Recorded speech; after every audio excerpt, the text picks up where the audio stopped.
बहुत समय पहले की बात है। रायगढ़ में अचानक से चिड़ियों का दिखना कम होने लगता है। उस नगर में रहने वाले लोग पक्षियों से बहुत प्यार करते थे। वे रोज अपने घर के बाहर चिड़ियों के लिए दाना पानी रखते, लेकिन अचानक चिड़ियों के कम होने से वो सब परेशान थे। किसी को कुछ समझ नहीं आ रहा था कि चिड़िया आखिर चली कहाँ गईं। नगर में रहने वाला रांझू अपने मित्र स्वर्ण से, भाई, हमारा नगर तो जैसे खाली होता जा रहा है यार। सही कहा तुमने, चिड़ियों की आवाज से मन खुश होता है। उन्हें देखकर अजीब सी खुशी मिलती है यार। अब तो नगर के बच्चे भी ज्यादा खेलते नहीं दिखते। हाँ, पहले सारा दिन ये बच्चे चिड़ियों के साथ इधर उधर भागते थे। अब तो बच्चे उदास हो गए।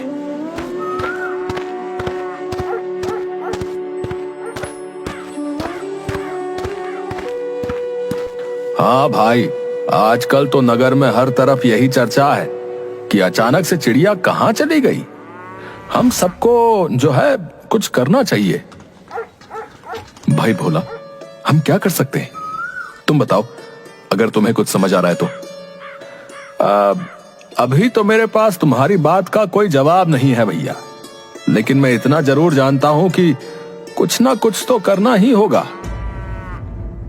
भोला एक मजदूर था।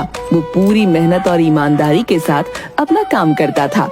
साथ ही वो बहुत दयालु भी था। नगर से चिड़ियों का गायब होना उसे बिल्कुल अच्छा नहीं लग रहा था। सब परेशान थे, पर किसी को कुछ समझ नहीं आ रहा था। रात को भोला अपनी माँ से कहता है, माँ, मैं दूसरे नगर में काम की तलाश में जा रहा हूँ। अगर कोई काम मिल गया तो मुझे वापस आने में समय लग सकता है, इसीलिए जो है तुम अपना ध्यान रखना। अच्छा बेटा, तू यही कोई काम क्यों नहीं ढूंढ लेता? बार बार दूसरे नगर काम के लिए जाता है, कितने कितने दिन वापस नहीं आता। माँ, मैं तो अभी कम उम्र का हूँ, दूसरे नगर जा सकता हूँ, लेकिन हमारे नगर में जो ज्यादा उम्र के लोग हैं वो दूसरे नगर नहीं जा सकते। अगर हम कम उम्र वाले दूसरे नगर में काम करने चले जाएं, तो हमारे नगर में अधिक उम्र के लोगों के लिए ज्यादा काम होगा, समझी? बेटा, तू दूसरों के बारे में कितना सोचता है। माँ, तुमने ही सिखाया है, हमेशा खाने से पहले ये जरूर पता कर लो कि तुम्हारे पड़ोस में रहने वालों ने खाना खाया है या नहीं। हाँ ठीक है, मैं कल सुबह तुम्हारी यात्रा के लिए कुछ खाने का सामान बांध दूंगी। दूसरे दिन भोला अपनी यात्रा के लिए जल्दी ही निकल पड़ता है।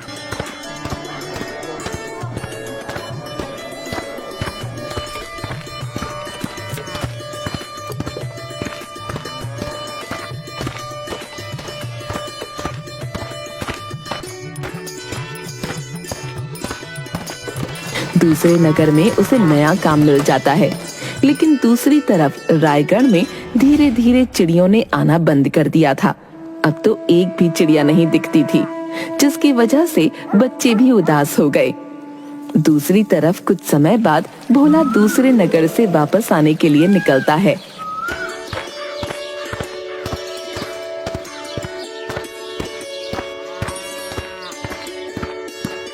रास्ते में एक जंगल पड़ता था। भोला खुशी खुशी अपने नगर की ओर तेजी से बढ़ रहा होता है। तभी अचानक उसे एक बूढ़े बाबा दिखते हैं। बेटा, जरा रुको, मुझे तुम्हारी मदद की जरूरत है। आपको क्या कष्ट है बाबा? बेटा, तुम्हें देखकर ऐसा लग रहा है कि इस संसार का कोई भी दुख तुम्हें नहीं है। क्या तुम मुझे इसका कारण बता सकते हो कि तुम इतने खुश कैसे हो? बाबा, मेरे पास ईश्वर का दिया सब कुछ है। ईश्वर ने मुझे स्वस्थ बनाया है। मेहनत करके अपना और अपने परिवार का पेट जो है पाल सकता हूं। फिर भला मुझे दुख और चिंता क्यों हो? सही कहा बेटा, लेकिन मैं तो बूढ़ा हूं।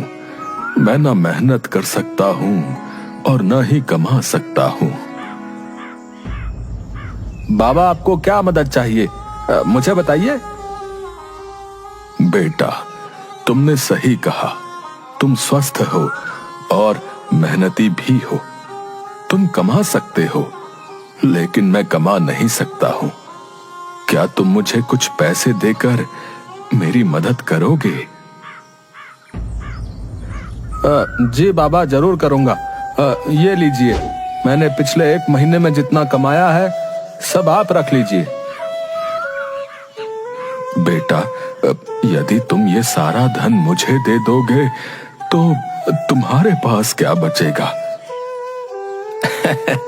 बाबा, मेरे पास फिर से मेरा शरीर बचेगा, जिससे मैं दोबारा मेहनत करके पैसे कमा लूंगा।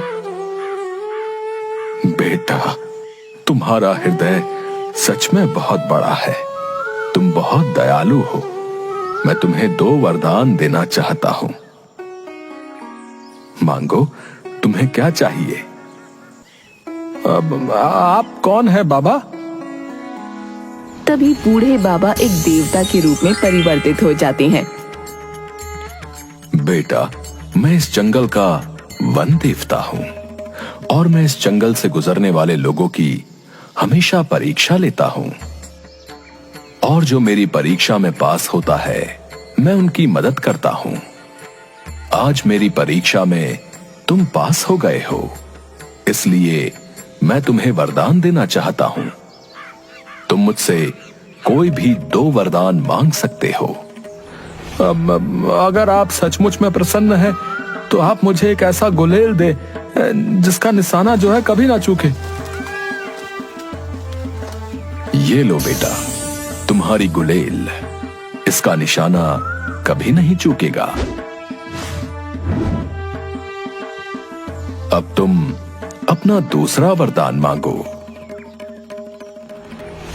मुझे जो है अपने दूसरे वरदान में एक ऐसी बीन चाहिए जिसकी धुन सुनते ही लोग नाचने लगें।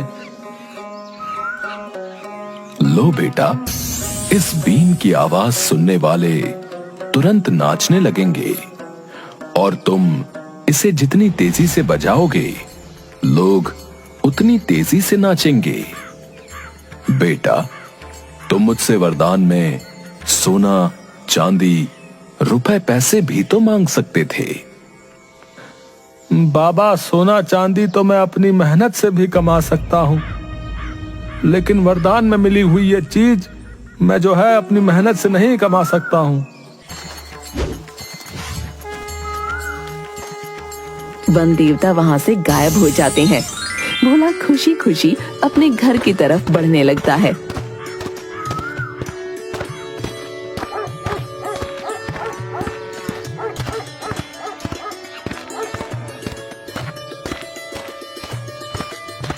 भोला को पशु पक्षियों से बहुत प्यार था। एक दिन, भोला बेटा जल्दी से आकर रोटी खा ले, वरना तुझे काम के लिए देर हो जाएगी। बेटा, जैसे तुझे लगता है तेरे पक्षी भूखे होंगे, वैसे ही मुझे लगता है मेरा बच्चा भूखा होगा। भोला हंसने लगता है। माँ, तुम भी कैसी बातें करती हो? मैं तो बोल सकता हूँ, लेकिन ये बेचारे तो अपनी भूख और प्यास हमें बोलकर नहीं बता सकते, सिर्फ चूं चूं करते रहते हैं। अच्छा बाबा, पहले तू अपने पक्षियों को दाना पानी दे, फिर मैं अपने पक्षी मतलब तुझे रोटी देती हूँ। एक दिन भोला अपने काम की तलाश में बाजार के चौक पर खड़ा होता है। तभी उसकी नजर वहाँ खड़ी मूर्ति पर पड़ती है, जिसके पास पिंजरे में कई तरह के पक्षी कैद होते हैं। कितने सुंदर पक्षी हैं, और ये रंग बिरंगा तोता तो बड़ा ही मन भोला वाला है। न जाने क्यों ये आदमी इन पक्षियों को कैद करके रखता है। हे मेरा बस चले तो मैं इस आदमी के सारे पक्षी खरीद लूं और उन्हें आजाद कर दूं। क्या करूं, मेरे पास इतने पैसे भी तो नहीं है। भोला, आ गए तुम? भोला, जी साहूकार जी, मैं आपका ही इंतजार कर रहा था। बताइए कहाँ काम करना है? अब चलो मेरे साथ, मेरे घर पर ही कुछ काम है, लेकिन काम थोड़ा ज्यादा है, तो शायद तुम्हें कुछ दिन वहाँ रुकना पड़े। कोई बात नहीं साहूकार जी, मैं काम पूरा करके ही घर जाऊंगा। आप फिक्र मत कीजिए साहूकार जी। तुम्हारे रहने और खाने की व्यवस्था मैं वहीं पर करवा दूंगा। अच्छा, आपका बहुत बहुत शुक्रिया। भोला साहूकार के घर में काम करना शुरू कर देता है। शाम को साहूकार का बेटा घर वापस आता है। पिताजी, पिताजी, ये देखिए मुझे कितना सुंदर पक्षी मिला है। हाँ बेटा, ये पक्षी तो सच में बड़ा ही सुंदर है, लेकिन तुम्हें ये पक्षी मिला कहाँ से? पिताजी, बाजार की चौक में एक आदमी पक्षियों को बेच रहा था, मैंने वहीं से इसे खरीदा है। अब ये मेरा हुआ। वो तो ठीक है, लेकिन इसका ध्यान रखना, पिछली बार की तरह ऐसा ना हो कि ये भी बिना खाए पिए मर जाए। सही कहा आपने, ये हमेशा यही करता है। बाजार से नए नए पक्षी लेकर आएगा, उन्हें दाना पानी समय पर नहीं देता, फिर वो बेचारे भूख से तड़प कर मर जाते हैं। नहीं नहीं, इस बार मैं पूरा ध्यान रखूंगा। भोला को पक्षियों के भूख से तड़प कर मरने की बात सुनकर बिल्कुल भी अच्छा नहीं लगा। 2-4 दिन बाद साहूकार का बेटा जो नया पक्षी लेकर आया था, वो भी बेचारा बिना दाना पानी के मर गया। भोला को पक्षियों के भूख से तड़प कर मरने की बात सुनकर बिल्कुल भी अच्छा नहीं लगा।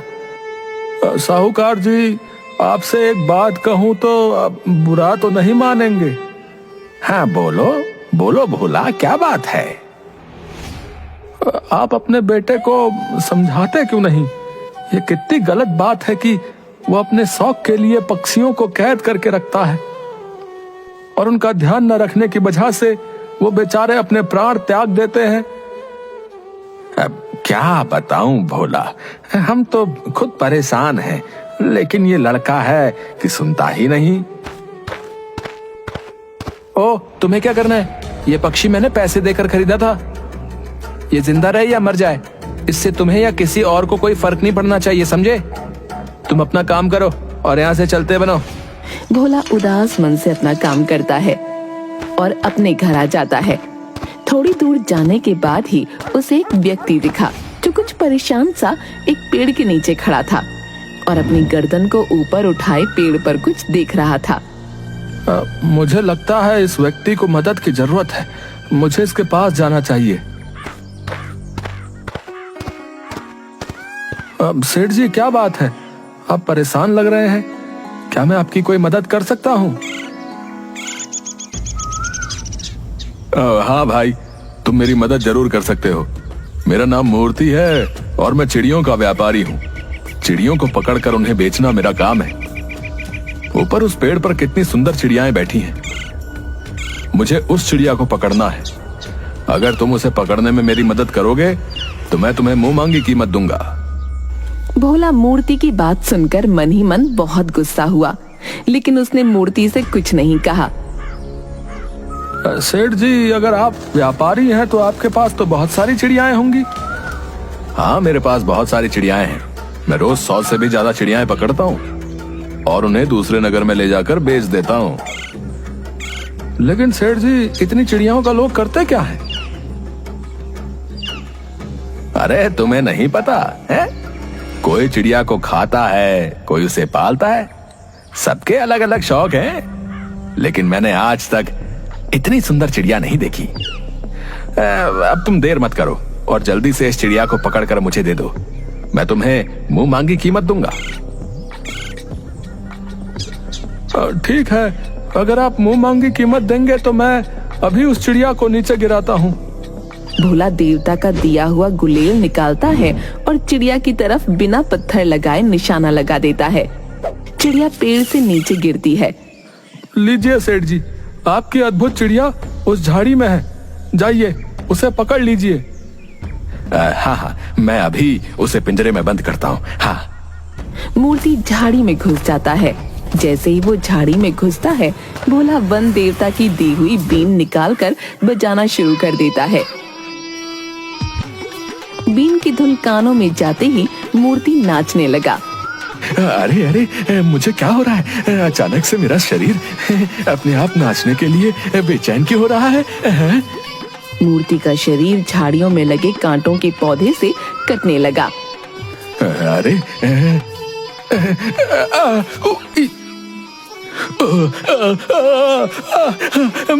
मैं तुम्हारे हाथ जोड़ता हूँ, भगवान के लिए ये बीन की आवाज बंद करो। भोला बीन बजाना बंद करने की जगह और जोर जोर से बजाने लगता है। मूर्ति और जोर जोर से नाचने लगता है, जिसके कारण उसका शरीर बहुत ज्यादा घायल हो जाता है और उसके कपड़े भी जगह जगह से फट जाते हैं। मैं तुम्हारे हाथ जोड़ता हूँ, भगवान के लिए ये बीन बजाना बंद कर दो। मेरे पास जितने पैसे हैं वो सब मैं तुम्हें दे दूंगा, लेकिन ये बीन बजाना बंद कर दो। ठीक है सेठ जी, आप बाहर आ जाइए। किसी तरह सेठ झाड़ियों से बाहर निकलता है। अब मुझे सारे पैसे दे दो और मुझसे ये वादा करो कि तुम्हारे पास जितनी चिड़िया कैद है उन सबको तुम आजाद कर दोगे। मैं ऐसा कैसे कर सकता हूँ? अगर मैं चिड़िया नहीं पकड़ूंगा तो खाऊंगा क्या? अगर तुम मेरी बात नहीं मानोगे तो आज के बाद तुम्हें खाने की जरूरत ही नहीं पड़ेगी, समझे? तुम कहना क्या चाहते हो? मैं फिर से बीन बजाना शुरू कर दूंगा और तुम जो है इन झाड़ियों में लगे कांटों से घायल होकर अपना दम तोड़ दोगे। अब बोलो, तुम क्या करना चाहते हो? नहीं नहीं नहीं, तुम बीन मत बजाओ। मैं तुमसे वादा करता हूँ कि मैं घर जाकर सारी चिड़ियाओं को आजाद कर दूंगा और फिर दोबारा कभी उन्हें नहीं पकड़ूंगा। ठीक है, लेकिन अपना वादा पूरा करना, नहीं तो अगली बार जो है मैं तुम्हें नचा नचा कर मार दूंगा। भोला अपने घर की तरफ बढ़ जाता है, लेकिन मूर्ति भोला से बदला लेने के लिए रायगढ़ के राजा के दरबार में भोला की शिकायत लेकर पहुंच जाता है।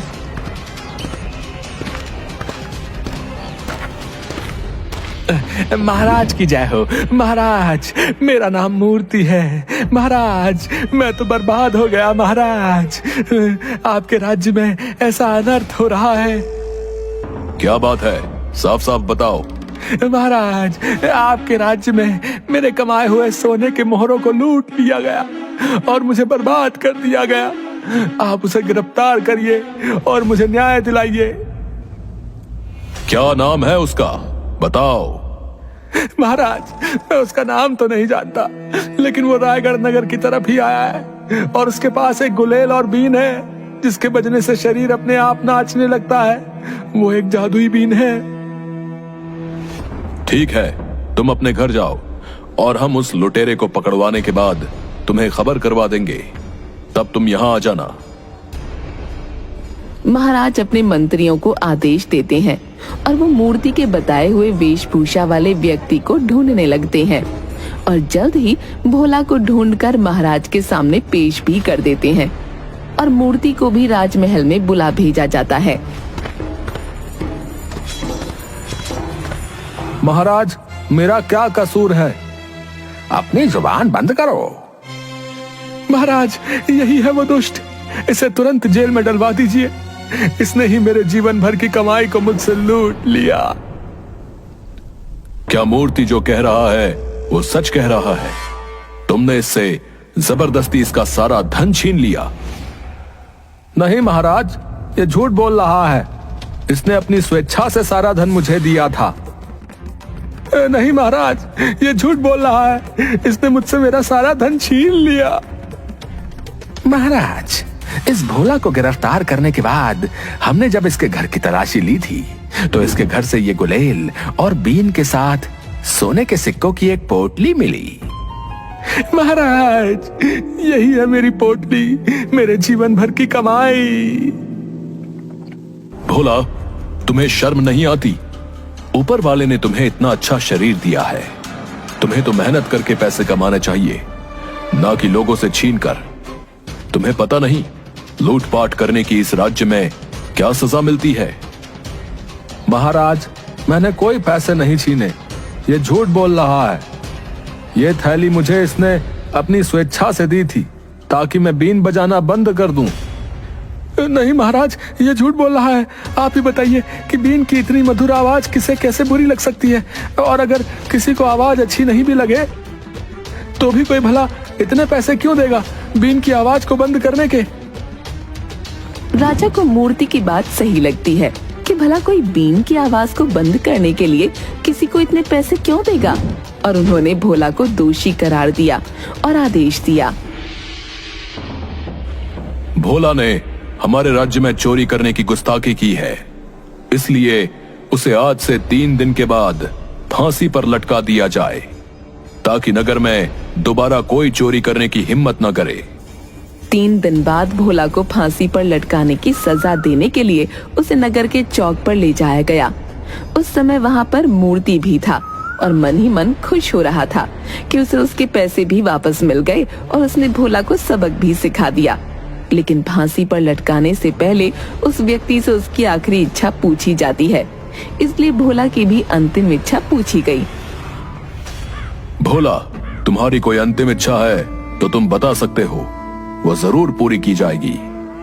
हुजूर, मैं मरने से पहले जो है आखिरी बार थोड़ी देर अपनी बीन बजाना चाहता हूँ। राजा कुछ कहता उससे पहले ही मूर्ति बोल उठा, नहीं नहीं महाराज, उसे बीन बजाने की आज्ञा बिल्कुल ना दी जाए, वरना अनर्थ हो जाएगा। तुम शांति से खड़े रहो, क्योंकि मरने वाले की अंतिम इच्छा पूरी करना कानून का फर्ज होता है। सिपाहियों, जाओ और भोला की बीन उसको वापस कर दो। सिपाही भोला की बीन उसे लाकर देता है और भोला बीन बजाना शुरू करता है। राजा के साथ साथ वहाँ मौजूद सारे लोग नाचने लगे और जैसे जैसे भोला ने बीन बजाना तेज किया, सब तेजी से नीचे कूदने लगे। ईश्वर के लिए तुम ये बीन बजाना बंद कर दो। अगर तुम ये बीन बजाना अभी तुरंत बंद कर दोगे तो मैं तुम्हें प्राण दान दे दूंगा। अब बताओ सेठ, मैंने तुम्हारी पैसों की थैली छीन कर ली थी या तुमने स्वेच्छा से मुझे थैली दी थी? मुझे माफ कर दो, मैं तुम्हारे हाथ जोड़ता हूँ, बस ये बीन मत बजाना। मैंने वो थैली अपनी स्वेच्छा से तुम्हें दी थी। इस दुष्ट मूर्ति को अभी कैद खाने में डाल दो। महाराज, मुझे माफ कर दीजिए, मैं इसी लायक हूँ। आप मुझे कारागार में डाल दीजिए, परंतु इस बीन की आवाज से बचा लीजिए। महाराज, इसने सिर्फ पैसों की थैली ही नहीं दी थी, इसने मुझे यह वादा भी किया था कि इसके पास जितने भी पक्षी हैं उन सबको ये मुक्त कर देगा। राजा सिपाहियों को आदेश देते हैं कि मूर्ति के पास जितने भी पक्षी हैं उन सबको आजाद कर दिया जाए और मूर्ति को आजीवन कारावास में डाल दिया जाए। राजा भोला से, भोला, हम बाकी चीज तो समझ गए, लेकिन तुम्हारे इस जादुई बीन का राज क्या है? भोला महाराज को वन देवता के दिए वरदान के बारे में बताता है।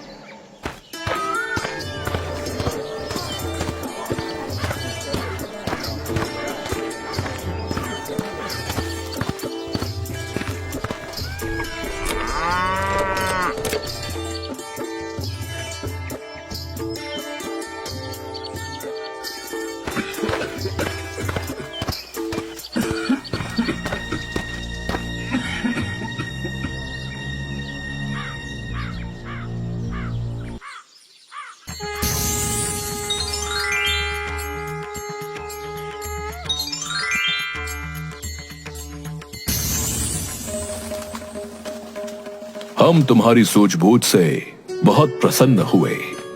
अगर तुम चाहते तो वन देवता से अपने लिए सोना चांदी, धन, वैभव कुछ भी मांग सकते थे, लेकिन तुमने अपने बारे में नहीं सोचकर पूरे नगर के बारे में सोचा, पक्षियों के बारे में सोचा। इसलिए हम तुम्हें अपने राज्य में मंत्री का पद देते हैं। महाराज, आपका बहुत बहुत धन्यवाद। महाराज, पशु पक्षियों की रक्षा करना हमारा कर्तव्य बनता है, लेकिन जो है उन्हें कैद में रखकर नहीं, उन्हें उनकी आजादी देकर। मैंने जो किया सिर्फ ये सोचकर किया कि हमें भी तो अपनी आजादी पसंद है। उस दिन के बाद रायगढ़ में फिर से पहले की तरह चिड़ियों की और उनके साथ साथ बच्चों की आवाज भी गूंजने लगी।